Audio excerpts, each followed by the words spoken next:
Welcome back to Inside Sources. Today, I'm leading the show with a conversation with a leading human rights activist, somebody who is an advocate for many good causes, including currently the good cause to have special seats for women in the National Assembly. She's currently the executive director of NLB Center for Development, formerly country director of Action Aid, and also the former convener of the Civil Society Situation Room. I'd like to welcome for the first time to Inside Sources, Comrade Ene Obi. Comrade sister, welcome to Inside Sources. Thank you for having me. Thank you so much. Glad to be here. Excellent. So I'd like to start by asking you that if you look at where we are today as a country, do you think that we are heading in the direction of that great country that many of us believe is the destiny of our country? I think if you're looking at what's going on right now, I like to start from where, I was confronted with a lot of, currently, I would say, when I was country director of Action Aid, I walked through about 26 states in the country. Oh, wow. And that, of course, took me to, and with other work that I've done in the past in the grassroots, it took me to the community levels where you could see poverty raw. And so leaving that seat of the country director of Action Aid, we had more than 139 million people living below the poverty line. And actually that agency, that particular job was on poverty eradication. Yeah. Believing that if resources are judiciously used in a transparent and accountable form, people have no business being poor. And I still believe that Nigerians, the kind of resources that we have in Nigeria, that if we use it for the way we ought to use it, if people are transparent, if there is no corruption, which is in a higher magnitude now, there won't be Nigerian children going to bed hungry at night. There won't be Nigerian children picking from the dustbin. So if when we were young, no child was picking from the dustbin, no Nigerian child was picking from the dustbin. And I remember that a politician once said, when they were talking that Nigeria were poor, people were hungry, he said, what are you talking about? Because no Nigerian, have you ever seen any Nigerian near the dustbin? Because in other climes where people are poor. But in my lifetime, I'm seeing people rushing to the dustbin before you even drop anything. People are rushing to go and catch what is there in the dustbin, meaning that we have gotten down, down, down, down below. And so when you ask whether we are going the right direction, there is a lot of unemployment for the young people. When we were young, those who were graduates, they had jobs, seeking them already because there were organizations, institutions that were waiting to hire them. But we are now churning out thousands of young people, and there are not many industries. And we are watching our industries go down. We were hoping that by now, because even through from the Fourth Republic, you saw a lot of attempt about, refurbishing the refineries and all of that, which can consume thousands. And you didn't know the after products of refining. You have so many things that become very useful to other industries. Right. The Dunlops and all of those things, they would have been here still, but many of these industries also closed down because the cost of production became too much, and a lot of them had to pack out of Nigeria, and many are still closing down. So we don't have industries, we don't have jobs for young people, and we have some vibrant people. We have a stunted kind of population in the sense that you have a huge volume of young people who don't know where to go. What that means is that you have a lot of these young people who have graduated. There is no way to consume them. They wake up in the morning and they are sitting and watching. They have to eat. They have to be responsible. After a couple of years after your graduation, of course, maybe you have a girlfriend or someone you want to marry, boyfriend, and people you are talking about getting married, and people don't have jobs. And so it's a lot of contradiction. Now we have crisis almost in every part of or conflicts in many parts of the country. From where I come from, in my village, people don't sleep with their two eyes anymore because you don't know the next thing that will make you start jumping. I come from Benue State. Because of insecurity that is happening. You have the conflicts going on. You have so many things, different types of conflicts going on. You have the bandits, you have the insurgents. Nigeria is not declaring any state of emergency at those levels. That's why I'm shocked that a state of emergency can be declared in a place like Rivers, for example, and for democratically elected people you declare. But where we have had crisis, there are so many local governments that are ungovernable because insurgents have taken root in those places. They don't return. And then where you find out... No emergency declared. No emergency declared in such, and you are seeing that where places that have been declared ungovernable or where the insurgents get to put down their roots, there is no time that I have heard that those people have been the environments have been recaptured. From what I know of, especially from my state and from so many of the states that I've worked. And so people, once they run to IDP camp, they remain in IDP camp. Wow. So there is a lot. The other side of it, which I will just come to, is on the issue of women representation. Because when we are having the crisis, the IDP camps, the gender-based violence, the kind of violence that is going on against women and girls, that is really going on, people are not talking about it. You have Chibok girls, they are still some of them are still in captivity. Oh, yeah. Nobody is mentioning them. Is it being debated in the House or in the Senate? Who is talking about that? And that is because if we have more women, I believe that some of them will practically be talking about these young children. Now we have another 320, or is it there about over 200 girls? Yeah, children have been taken from Niger State. Some have been rescued, they said. Some, they say they have rescued from Kebbi, they say they have rescued from, is it Kwara or something? They say some have returned. How they were returned, we have no idea. We are in a country where a brigadier general can be taken just like that. Yeah. I don't want to put a gory issue, but can be taken. You have police officers, senior police officers that will lose their lives without anybody being answerable, without sanctions. And then you have corruption in an untold, serious corruptions. If they tell you, if you go to EFCC and they tell you how many people they have cases proven against them, but they are not hearing the cases in court, you will not believe it. And so are we going through to the direction that we should be going? I think there's a lot of selfishness. There's a lot of in attitude, a kind of attitude that you feel, you can just go on like that. People used to get scholarships. I will talk of the students now. Okay. People used to get scholarships.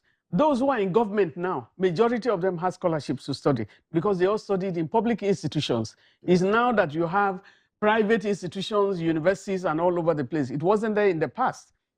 So if you got scholarship to go and study, what the country then was thinking about, the leadership of the country, was putting you in a pedestrian where you can develop your full capacity and you are developing your workforce. Because when you give people scholarship, you are actually not, you are not doing them any favor. You are producing the workforce for your economy, getting them ready. Because we are working on the stage. When you prepare these people, they're smoothing your economy and you are just working. Right. You need to prepare them for that. True. And so, but now you have students in the universities from 100 level, if they manage, and I can tell you, one of the vice chancellors told me, said, they were delaying their, matriculation? Matriculation, and people were wondering why the matriculation was being delayed. And they said, about 2,000 students were admitted.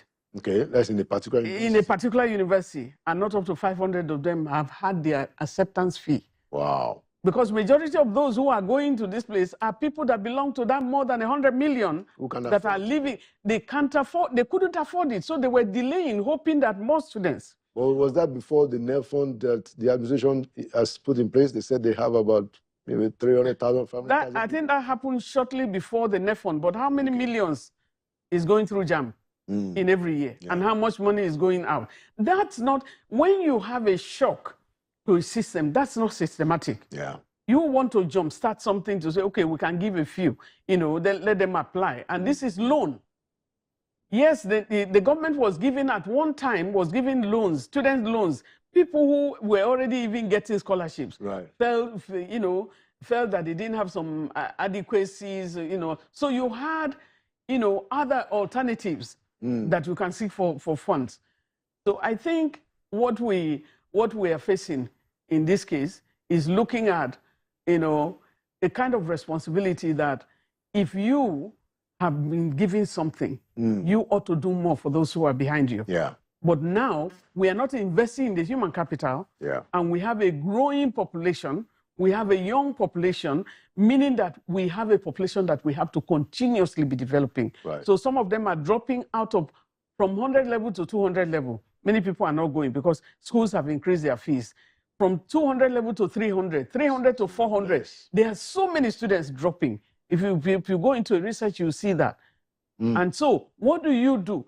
Even when you step it back, you find out that students who are going from GSS, GS3, to GS1, they need to pay some fees. Parents don't have. Those who have made it to the SS, they need to pay WAEC and NECO fees. It's more than 100,000 or thereabout. They don't have. Then you struggle. So we have some stunting. That the population is dropping from our hands. And that's a lot of injury to the population. So the question is, because you've painted a very, very, unflattering circumstances, which are factual, because we talk a lot about the question of human capital development, but your focus on education has actually even opened quite a whole of vista. What is the way out, in your own view, if we are supposed to start fixing it? What will be the first things that we do? One of the things that I will look at is leadership by example. Our leaders, the political class, they should be role models. What kind of role models do we have now? How many politicians can you look at them and you say, I want to be like you? This is very, very important. Those were the things that were the fire that was building us when we were growing up. When you look at the story of the Sadana Osokoto, the Malam Aminu Kano, you are looking at Obafemi Awolowo, you are looking at Nnamdi Azikiwe, you are looking at, Sir Tafawa Balewa, and looking at them, very simple human beings, they had no homes that they can call, they are big homes anywhere. They weren't ostentatious. They were not. Not flashy. Not flashy, simple life, simplified. You go and do your job and you come home. On holiday, you see Satafa Balewa, we sit down on the mat with his children, in the village with his children, and they're playing. Which politician is doing that now? And so what is happening now is that you strengthen the people, and then they start looking at you for hampers. And that is not a decent society. Mine is for that the political class need to look at every children of Nigeria as their own children. Because as long as you don't protect other people's children, yours cannot be protected. I've discussed it with one politician. He told me, we were talking about, I said, your children cannot be protected when you don't protect other people's children. As long as the many are not protected, the few cannot be protected. And this is the reality that we're facing. Because whether we look at it or not, the soldiers, that's the Nigerian Army, the Nigerian Air Force, the Nigerian Navy, the Nigerian Police, Civil Defense, and so on and so forth. We endanger their lives so much. Because for me, as a woman, I look at the children of women that are suffering. And that is right from their small age. Because for a woman's life, children are children. We don't differentiate whether it's a boy or a girl. Of course. You don't know when God has given you, you hold on to them. If you have 5 children, all you know is that you have 5 children. You don't discriminate at that level. How they will protect their future. If women are therefore not inside in the decision room, where they are talking about their issues, we have maternal mortality rate that is one of the highest in the world. We are in the last 5. As if the last 5 countries with bottom 5. The bottom 5 that we have been for so many years. For decades now, that's where Nigeria is still sitting, and we are not at war. Nobody has declared war. And so the issue of women representation in terms of peacekeeping, in terms of peace efforts, this is very, very important. At the IDP camp, when you look at gender-based violence, there's a lot of violence against women. And when we're talking about it, I know that during COVID, it sort of increased, maybe because many people were at home with themselves. They didn't understand each other or whatever. But the case of women's rights. Right. When we discuss the women representation, people are not looking at it seriously. The 35% affirmative action that we're talking about, that we've been talking about from Beijing, right, which is over 30 years ago now, Nigeria still has not domesticated. But they even went further to have a national policy that says 40%. So if we are not finding women in elected positions, have we found them in appointed positions? Government after government, the Obasanjo administration, Buhari administration, all of them promised 40% and all of that. All the promises, because women are majority in terms of voting population. Okay. And so you make promises to them, but once election is gone, you forget all of that. So from one government to the other, that happens. But we are talking about the special seats bill now, which is an additional. Which is for the National Assembly. Is before the National Assembly now. Would that also include the State Houses of Assembly? Yes. What happens is now we are talking about a constitutional amendment. Okay. That will let that happen. In the federal and state. In the federal and at the state level, but it has to go through the federal legislature. Yes. And once it is done, then they go down, they step it down to the Houses of Assembly, where if 24 or more, takes it on. Constitutional amendment. It is a constitutional amendment. So that is what is going on right now. And where that is if you look at the leadership of the National Assembly right now, you have 109 senators. Right. You have only 4 women. You have 360 members of the House of Representatives. You have only 16 that are women. Wow. In 14 Houses of Assembly, there are no women at all. Not a single woman. In the country. In the country. And those houses is talking about women committee. They have women committees. So who is discussing the issues of women committee? Who is discussing on what it is for a woman, to want to have a baby, and the baby is pushing to come and cannot come? The danger that lurks. Yeah. Who is going to explain that? If many of the guys who have been to labor room with their wives, they know what it is. Absolutely. They will think differently. And I think it's good for many people to experience that, to know what a woman really goes through. It's not, so what the bill is seeking is looking at 37 members of the House of Representatives. Okay. That is as proposed from the House of Representatives from Honorable Benjamin Kalu, 37, and then 37 in the House, in the Senate. That is one per state. Yes, one per state. One in FCT. Yes, but that changed. That changed when they went for the harmonization between the committee in the House of Representatives and the Senate. That changed. The 37 in the House of Representatives was retained, and then you have, that of Senate was adjusted to 6. Which is almost an impossible level to one per geopolitical zone. But what remains also is that there will be additional 3 female members of the Houses of Assembly. What we are saying here is not that the men are to vacate their seats. It's an additional seat. And that is for the houses that don't have women at all. At least they'll be able to have this. Yeah. This is a shock, mechanism in order to correct the imbalance.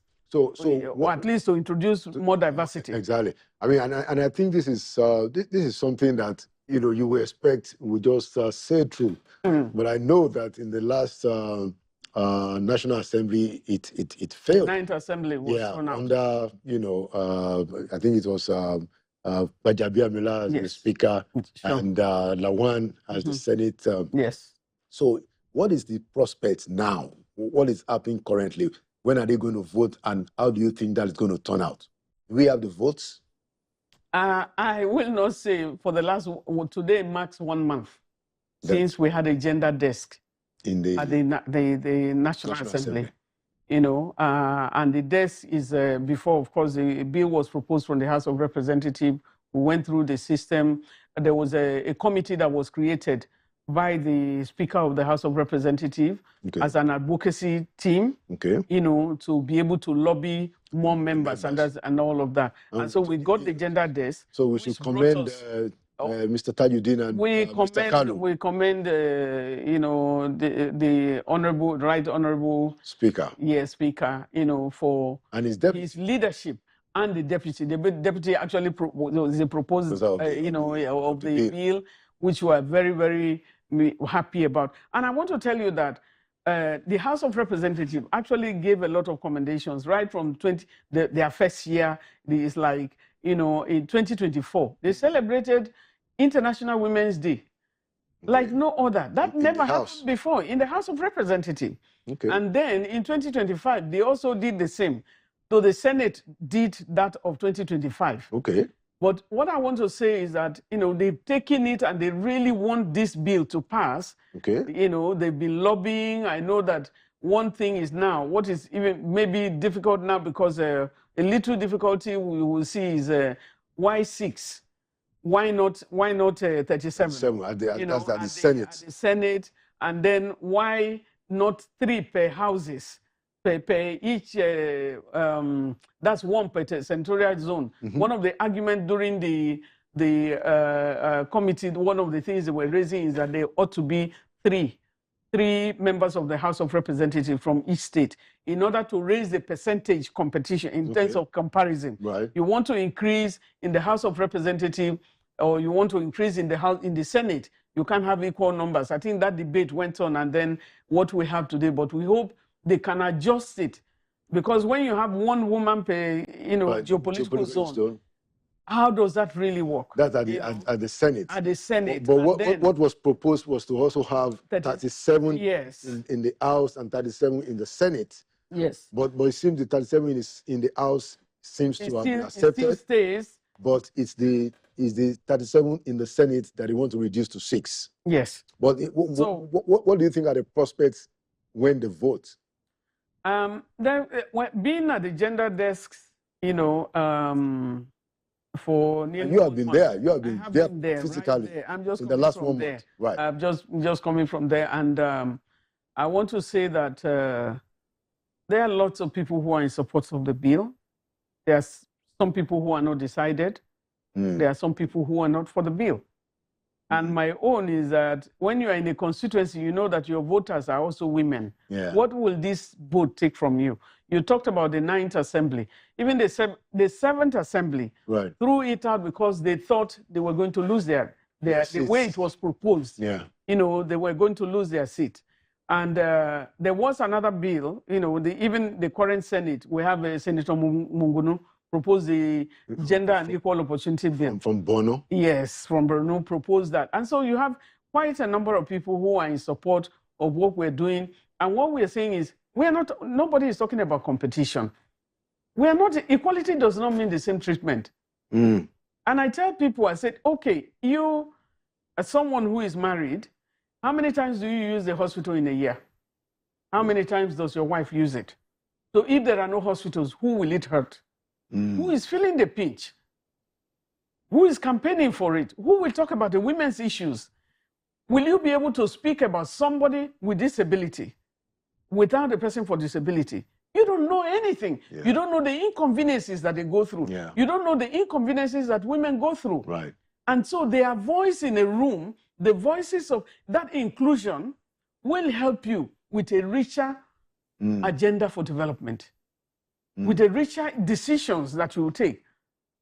Because you put it, the quality of any decision depends on who is in the room. Absolutely. And so we want women in the room to be able to have a better quality decision. You know, nobody is saying you have to decide, because if you are just the person who is deciding for the family all the time, you will get it all wrong. Very true. If you don't have their voices. Very true. We are hopeful that it may pass, but I cannot give 100%. I am only calling on them to say that this will be history. I think the way they have pursued it, and the Senate President also said the 10th Assembly will not throw away women's bill. You know, so it made that promise. When is the voting going to take place? The voting is supposed to was supposed to have taken place yesterday. You know, it was going to be last week. We're still having, you know, we don't know. It's like they shift it in the mood. It might be, maybe tomorrow, we don't know. But if it's not, but tomorrow is not a sitting, I think they have another special sitting. Debate may continue on Tuesday. But they were almost closing when I left the National Assembly, so I cannot tell exactly whether they are voting this year or they are voting, but I think they handle the electoral matters today. Okay. I mean, thank you so much for your hard work. You know, we hope that the National Assembly is going to pass this particular bill. It is long overdue, you know, and like you said, you know, it should have consequences for the voters in the constituencies. I mean, that we should know those who are going to vote for this thing. We should know those who are going to vote against it. And we are going to make sure that the voters in their constituencies know exactly how they voted. Because you are right, you know, if we have more than half of our population being women, and we are not trying to synergize them into decision-making at the political level, then we have not started. I support the bill. We will be rooting for it, and we will hold all the members of the National Assembly responsible. We will find out who voted for what, and I can guarantee you that we will go after those who don't vote for this bill. Thank you so much, Comrade NLB, for coming to Inside Sources. Thank you. I'm sure that we have to bring you back because there are still a lot of issues that we would like to talk about, but our time is already fast spent. Thank you for your voice. Thank you for your courage. Thank you for your human rights activism. And thank you for standing up for good and very worthy causes such as this special seat for women. It's a great pleasure. Thank you so much for having me. Thank you so much. Thank you. Inside Sources will be right back.